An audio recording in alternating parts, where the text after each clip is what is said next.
जय श्री राम। रामचरितमानस बालकांड।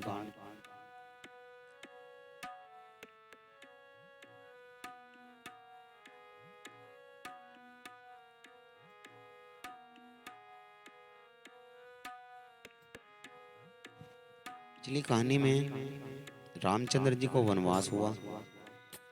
वे जंगलों के बीच घूमते हुए चित्रकूट पर्वत तक आए और उनके दुख में राजा दशरथ की मृत्यु हो गई। अब आगे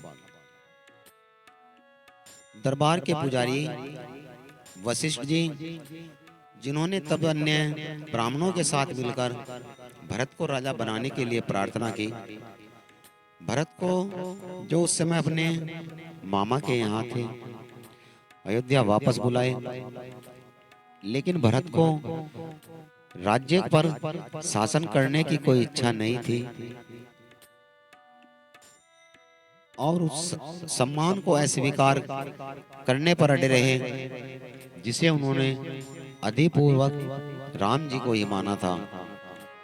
इसके बाद वह योग्य राजकुमार चित्रकूट पर्वत की ओर चल पड़ा। जब भरत राम के निवास पहुंचे तो वे अपने भाई के चरणों में गिर पड़े और अपने साथ हुए अपराध के लिए क्षमा मांगी और अयोध्या लौटने और सिंहासन पर बैठने को कहा। लेकिन पुण्यात्मा राम ने अपने पिताजी के वचन से बंधे हुए मुकुट और राज्य को अस्वीकार कर दिया।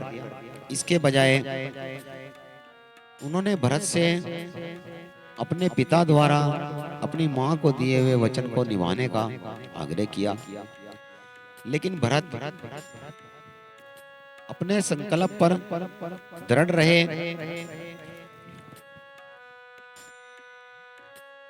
उन्होंने अपनी संप्रभुता के लिए राम की पादुकाएं मांगी।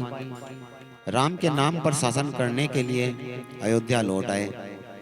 जो कुछ वह करना चाहते थे उसे हासिल न कर पाने से निराश भरत ने फिर अपने नेक भाई के पैर छुए, उनकी इच्छाओं को स्वीकार किया।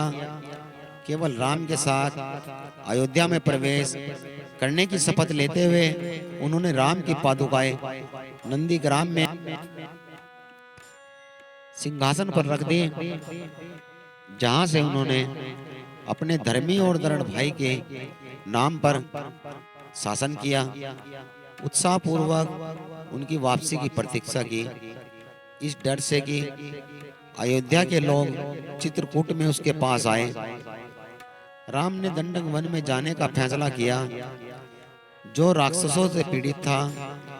दंडक वन में प्रवेश करने पर राम का पहला कार्य राक्षस विरोध वध करना था। इसके बाद उन्होंने सरभंग, सुतीक्ष, अगस्त ऋषियों से मुलाकात की। अगस्त से भगवान इंद्र का शक्तिशाली धनुष, 2 तरकस, कभी न खत्म होने वाले तीर दिए, एक सुंदर तलवार, ये सब प्राप्त होने पर रामचंद्र जी को बहुत खुशी हुई। जैसे ही राम दंडकारण्य की सुंदर और प्रचुर प्रकृति के बीच गए, ऋषि मुनि उनके पास अनुरोध लेकर पहुंचे। उन्होंने राक्षसों के हाथों अपना उत्पीड़न खत्म करने की राम से विनती की। उसने इन्हें बुरी ताकतों से पीड़ादायक उपस्थिति से छुटकारा दिलाने का वचन दिया। राम और लक्ष्मण ने सबसे पहले राक्षस स्त्री शूर्पणखा, जो रावण की बहन था, उसका विकृत किया, जो जनस्थान में रहती थी और जिसके पास इच्छा अनुसार अपना रूप और आकार बदलने की शक्ति थी। अपने साथ हुए इस अपमान से क्रोधित होकर शूर्पणखा ने खरदूषण और राक्षसों को मना लिया। तीसरा अपने राक्षसों की भीड़ के साथ राम के खिलाफ मार्च करने के लिए, लेकिन राम ने उन सभी का विनाश किया। जनस्थान को 14,000 राक्षसों से मुक्त किया। राक्षसों के वध की बात सुनकर रावण क्रोध से जल उठा और अपनी उनकी मृत्यु का बदला लेने के लिए उतारू हो गया। उन्होंने रावण मारीच की सहायता मांगी, जिसने रावण को उनके उद्देश्यों को पूरा करने के लिए रोकने की पूरी कोशिश की, यह कहते हुए कि शक्तिशाली राम को चुनौती देना उनके लिए दुर्भाग्य की बात होगी। लेकिन अपने भाग्य और क्रोध से आहत रावण ने न तो मारीच की चेतावनी पर ध्यान दिया, न ही उसकी सलाह पर। इसलिए जादू, मंत्र, भ्रम और स्वामी मारीच रावण के साथ राम के आश्रम में गए। मारीच की कला की मदद से उन्होंने दोनों राजसी भाइयों को अपने निवास स्थान से दूर जाने का लालच दिया।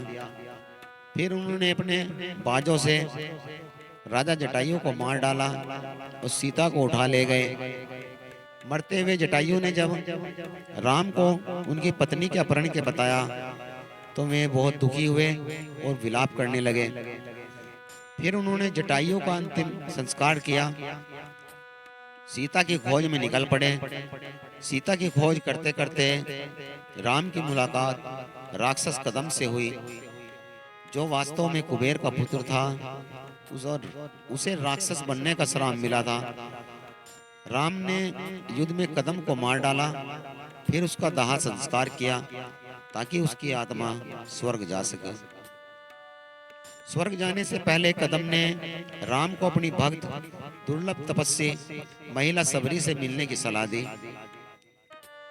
तेजस्वी राम अपने शत्रुओं का निगम विनायक सदैव अपने भक्तों की भक्ति के प्रति विनम्र रहते थे। उन्होंने सबरी के आश्रम का दौरा किया, जहां उनके सम्मान और स्वागत किया गया। सबरी का आश्रम छोड़ने के बाद राम की पंपा नदी के तट पर वानर हनुमान से मुलाकात हुई, जिन्होंने राम को सुग्रीव से मिलाने की पेशकश की। हनुमान की सलाह पर राम वानरों के राजा सुग्रीव से मिलने और मित्रता करने के लिए सहमत हुए। राम ने उन्हें और हनुमान को अपनी कहानी और प्रिय पत्नी सीता के अपहरण के बारे में बताया। अग्नि के देवता की उपस्थिति में सुग्रीव ने राम के साथ मित्रता का समझौता किया और उन्हें अपने बड़े भाई बनारस के शक्तिशाली राजा बलि के अपने झगड़े की कहानी बताई।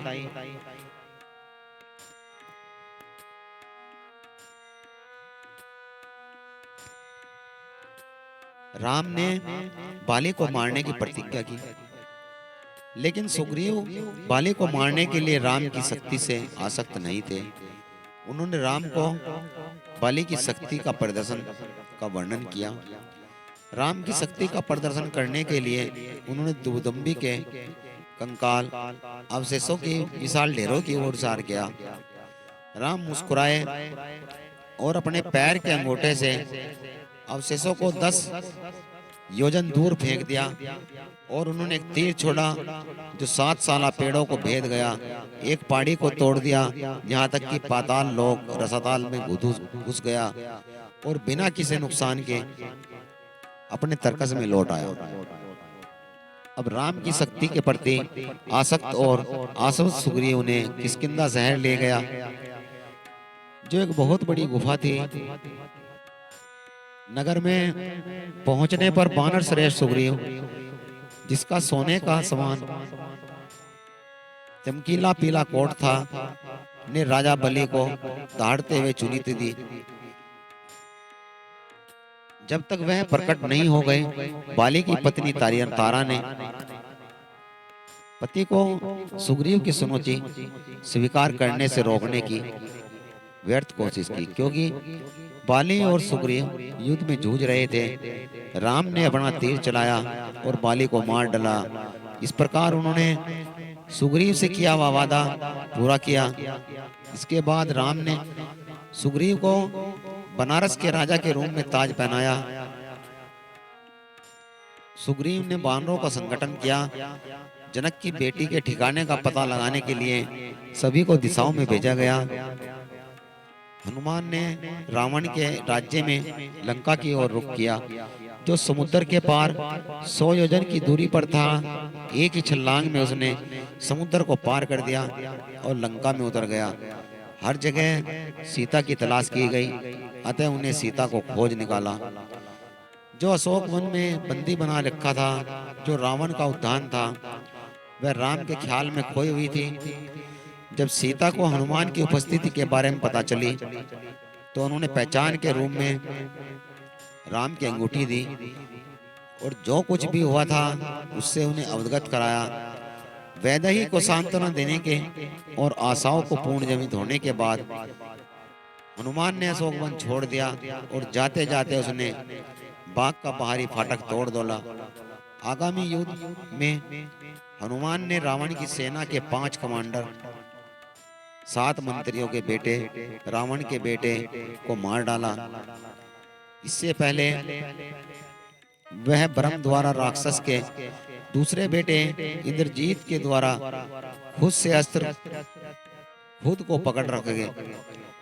हनुमान ने खुद को बंधन में बंधने दिया, खुद को राक्षस के तानों और उपहास का शिकार बनाया। उनके हाथों अपमान सहा। यह सिर्फ रावण को देखने के उद्देश्य को साकार करने के लिए किया गया। इसके अलावा उन्हें यह भी ज्ञात था वह अपने दादा ब्रह्म द्वारा दिए गए वरदान की इच्छा अनुसार खुद को मुक्त कर सकता है।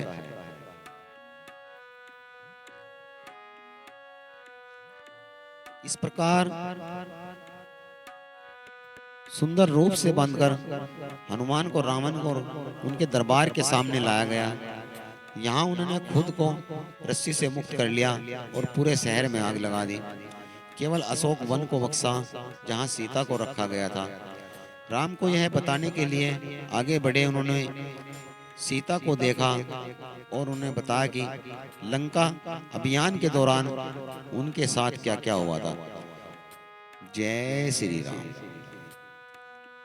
हनुमति डटे रहो आसन पर, जब तक कथा राम की हो, कथा राम की हो, हनुमत कथा राम की हो।